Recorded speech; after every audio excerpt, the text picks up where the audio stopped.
KTN, I am Ann Kiguta. Tonight, KTN senior investigative reporter Dennis Onsarigo brings you the story of a massive drug haul, a cover-up, and the silencing for good of 5 police officers who are just trying to do their job. The Untouchables Part 2 starts now.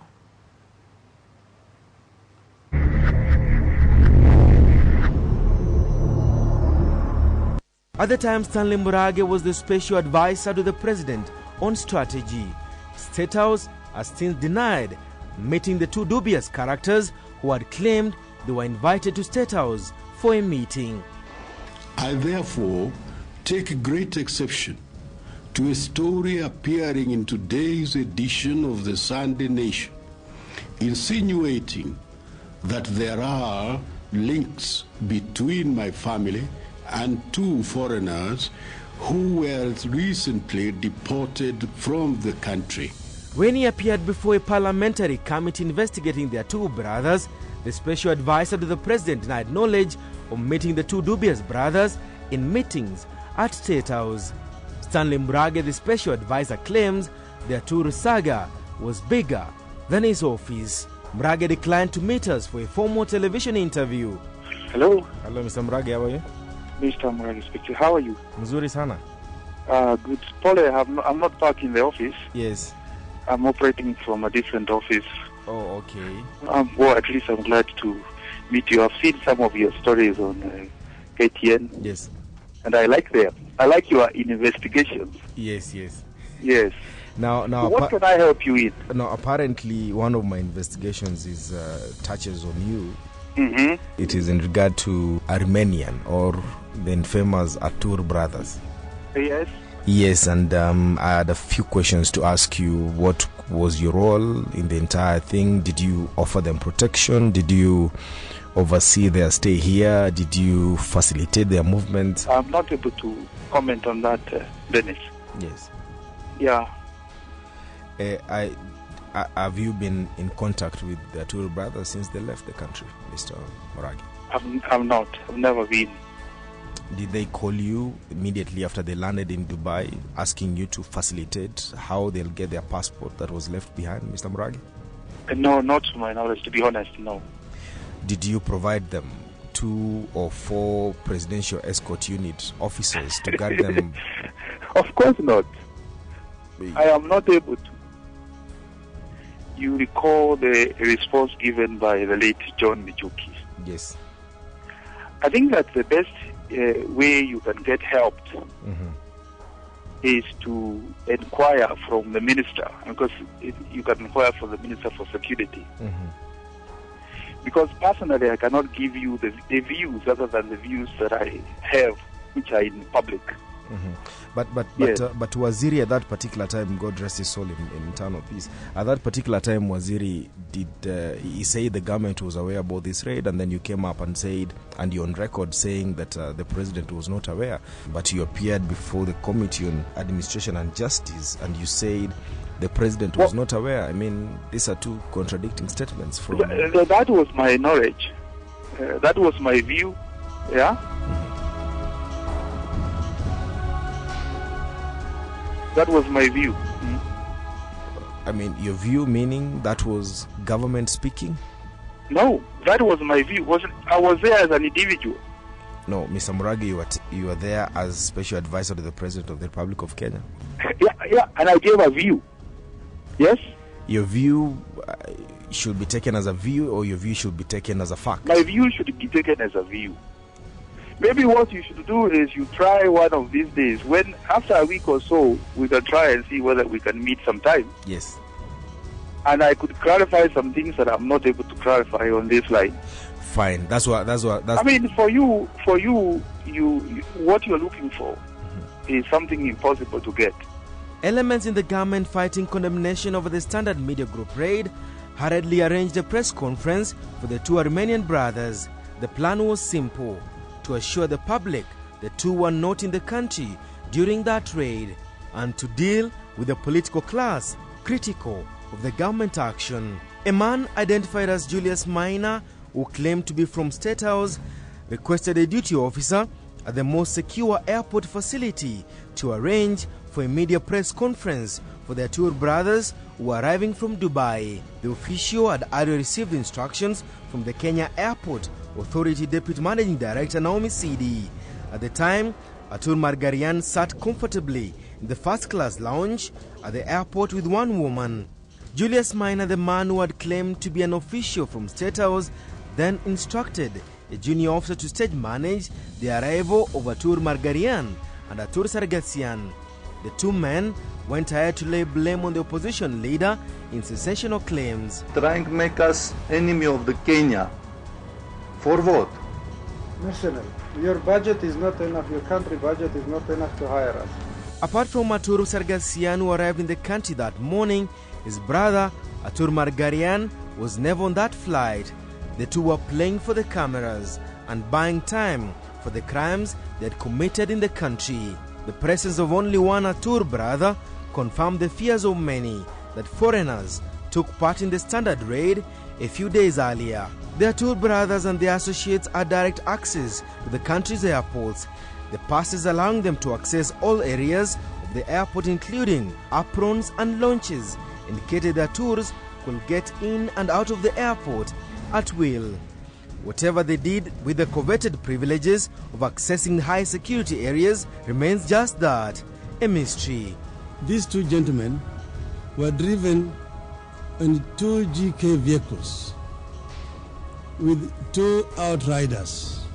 And though they were escorted to the airport like head to state. They entered the airport through the first gate before Terminal 1. That's how they entered the airport inside. Now the statement that was read to the press there was prepared in Madam Naomi Sidi's office. For the 3 months they were in the country before their deportation, the brothers committed several acts that only pointed to official laxity and powerful connections within government circles. As the government publicly denied the presence of the mercenaries in the country, quietly they commenced investigations by first doing a background check on the two brothers. On the 15th of March 2006, 2 weeks after the raid at the Standard newspapers, the Kenya Interpol Police Section wrote a letter to Interpol Armenia requesting information about the nationality, occupation and whereabouts of the two Atur brothers. 3 days later, the Armenian government wrote back. Atur Margarian, the Armenian police said, was an imposter, using a passport of one Atur Margarian that was reported lost and replaced. The owner of the passport was a tax collector. Atur Sargassian, according to the Department of General Combat Against Organized Crime, had left Armenia a long time ago for United Arab Emirates for permanent residence. Sargassian was wanted back in Armenia for evading military training. Despite this serious information, the Kenyan police were not moved. The alleged brothers settled in Kenya and kicked off several criminal activities. This is what the dubious brothers did in the country for a straight 3 months.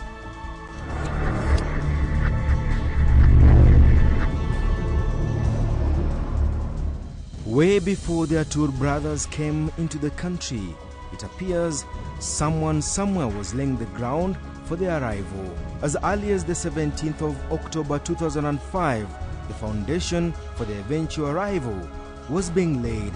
Atur Margarian and Atur Sargassian had been issued with personal identification numbers PIN, a preserve for Kenyan citizens only. Atur Margarian's PIN number was A00351-3349R, while that of Atur Sargassian was A003533357.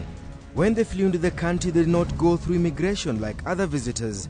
Instead, passports with false names were presented to immigration officials and cleared without any details being entered into the PCs. The computerized identification system used to track who enters and leaves the country. 2 months after their arrival in the country on the 18th of January 2006, the two applied for work permits as directors of Brotherlink International Limited. The directors of the company were Atur Margarian, Atur Sargassian, and Mohammed Zakir Omer. The application forms were sent to the National Security Intelligence Services for general vetting and indexing. The spy agency cleared the two and the company. The following day, an interministerial committee approved the application.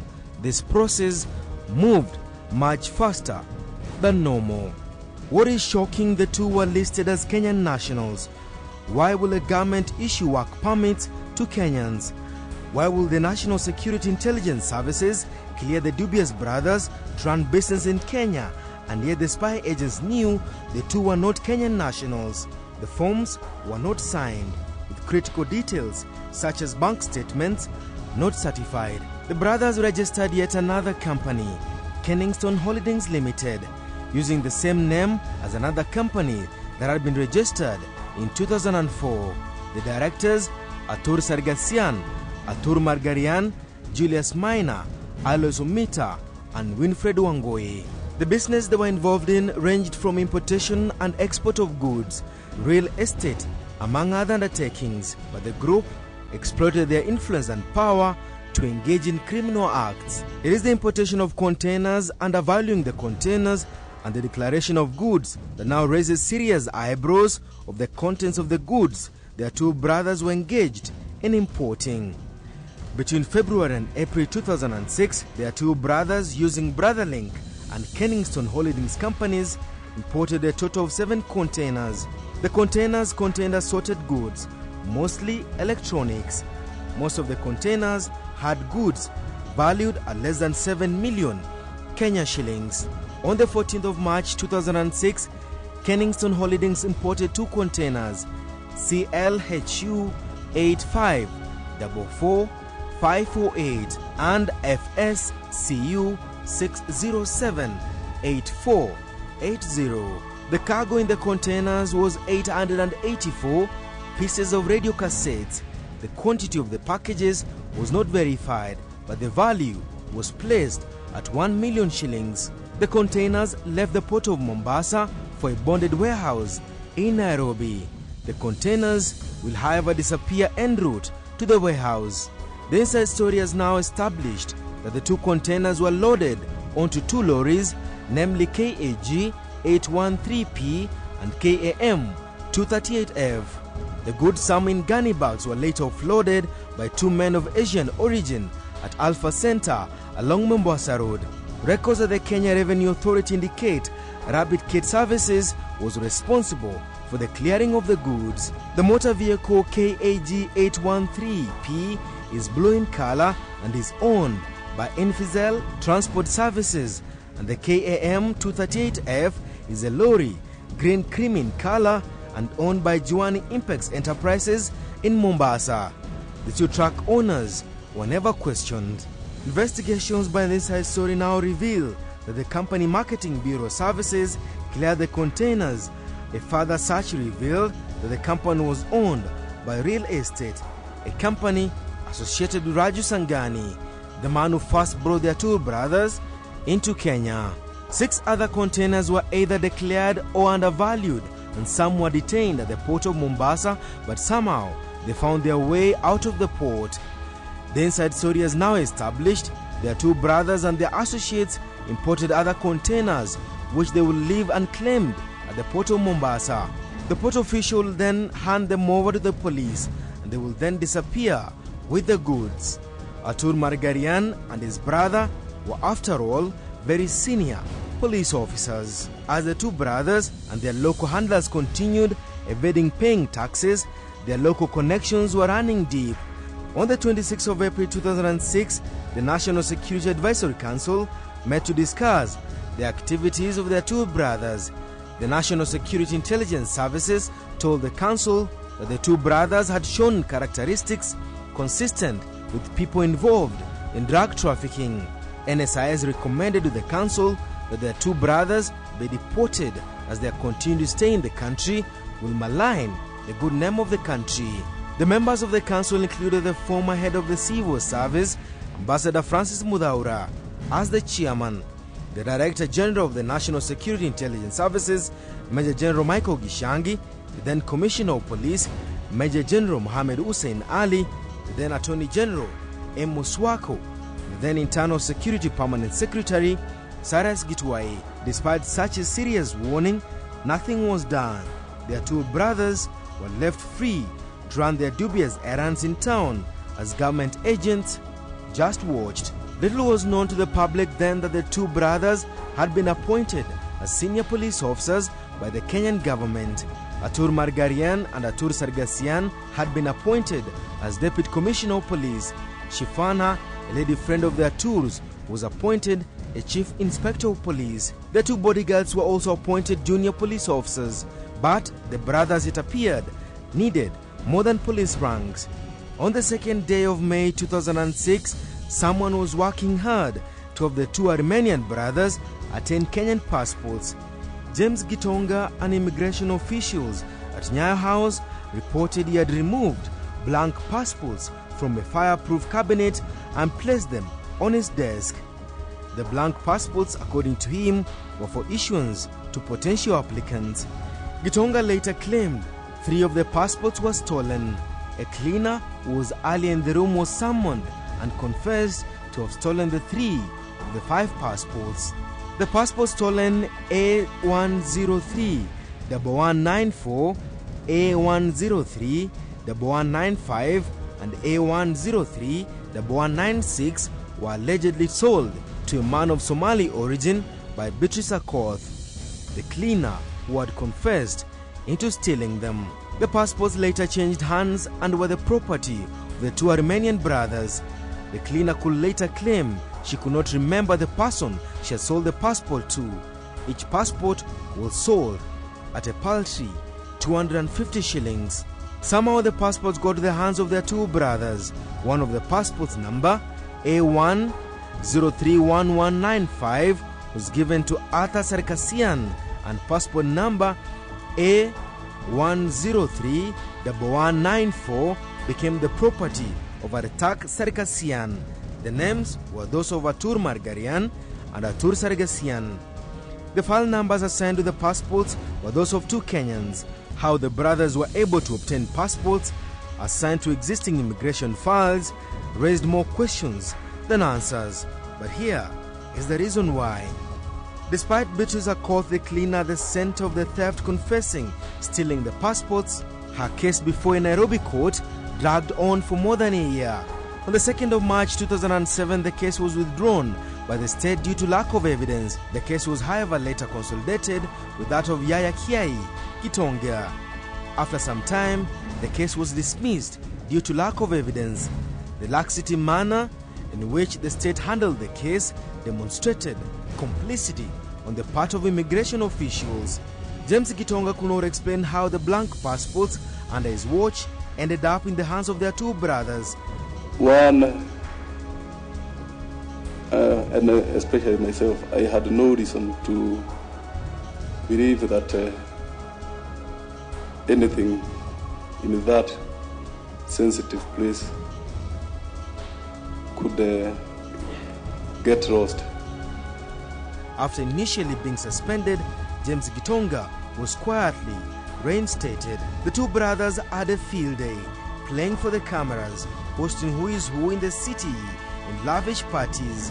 Traveling in and out of the country became a norm for their two brothers. What is shocking, however, the traveling was captured by airport security. The notorious traveler was Atur Margarian, who traveled on multiple passports, but no one dared ask him questions. Atur Margarian and his brother had more than 3 passports each, but it was Atur Margarian who was a frequent traveler. The Immigration Department at the Jomo Kenyatta International Airport had installed as pieces a computer system that captures the movement of passengers into and away from the JKIA. The personal identification and secure comparison and evaluation system captured details of their two brothers and 3 of their associates, but points to blatant laxity on the part of airport security. Atur Sargasian first came to Kenya on the 10th of November 2005, but his name was not captured in the most advanced security system. Atur had instead traveled on a Russian passport with the name of Arthur Javokian. Atur Margarian and his associates became bolder in their activities, roughing up people, driven around in government vehicles, sometimes fitted with police sirens. At the time, there was a quiet, growing concern within the rank and file of the police force. The then Commissioner of Police, Hussein Ali, and the Director of Criminal Investigation Department, Joseph Kamau, were not getting along well. The Commissioner of Police was apparently kept in the dark about the standard raid on the standard newspapers. Attempts to arrest the two brothers became a tall order for the Commissioner of Police.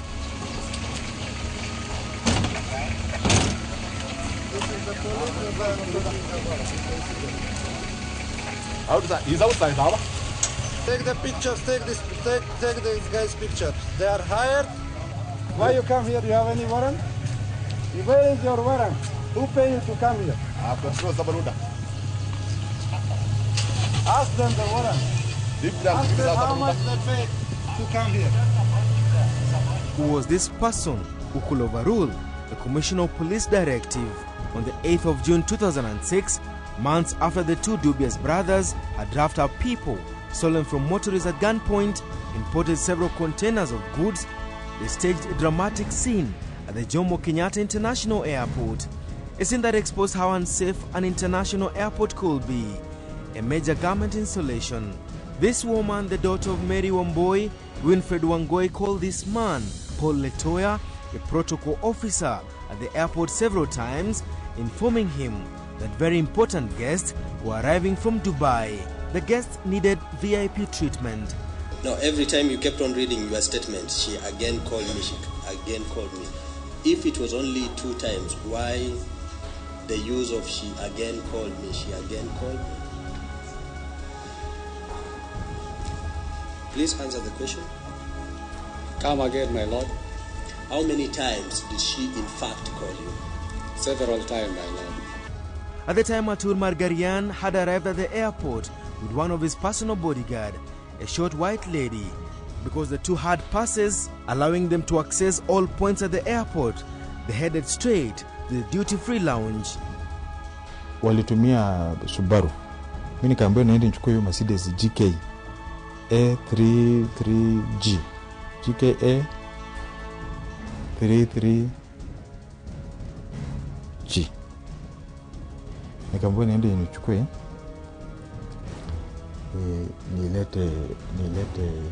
nilete kwa radio. Na hiyo GK namba mimi ndio nilifix Spring Valley petrol station.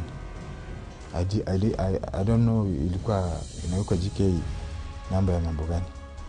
So wakati nilifika hapa Mombasa Road kwenda kufungua kwa hii nini, nikapata kuna bunduki. It was a pistol. Lakini nyingi zile zilikuwa zinabeba kwa hiyo gari zilikuwa AK47 mingi. Gari moja ingekosa bunduki 2 ama 3.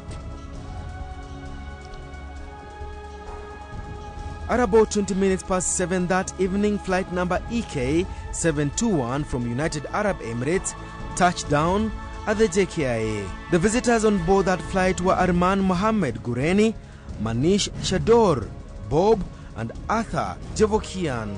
This was Atur Sargassian, the soft-spoken Atur, wanted back in Armenia for evading military training, now traveling not on an Armenian passport but on a Russian one. The important visitors did not accompany Paul Letoya as he embarked on the process of having them cleared. The visitors, the protocol officer claims, stayed at the duty-free lounge area, but the inside story has since learned they were accommodated at the VIP lounge as Letoya facilitated their clearance at the immigration and customs exit points. After the flight had arrived, how many people did you find? I found Atur Magarian. Yes. Atur Sargassian. Yes. And they were in a company of other 3. Because the men, they all sat in one, they were seated on one table. Yes. And I think they were, if I'm not wrong, they were 5, my lord. The visitors had luggage that contained, among other things, CCTV cameras. When reaching the customs desk at the luggage area, customs officials demanded to see the owners of the goods before they could be cleared. It was at this point that Atur Margarian, now agitated, came storming the baggage area, demanding that the goods be cleared. Arthur Sargassian, and a white man also came back. The bodyguard was instructed to pack the bags. When the customs officials tried to protest, they were punched and shoved aside before the two drew pistols, forcing the officers to scamper for safety. They then left the airport through Unit 1, that is not used for arrivals. What this meant, their two brothers could arrive in the country with goods, exit without the same being subjected to customs and immigration officials. The fact that the two of them had access to all major exit and entry points at the airport meant their tours could sneak in anything into the airport and out the most secured areas in the country. The scene at the airport was the last one. The then Criminal Investigations Director, Joseph Kamau, and other top government officials were suspended from the office. Do you feel that you became victims of circumstance and you were thrown out of the country? Did you feel that the Kenyan government not keep part of its deal or bargain? Yeah, of course, Kenyan government don't follow any of the deal. They don't even follow any of their promises. The Untouchables, their tour connection continues. Onsarigo for the Inside Story.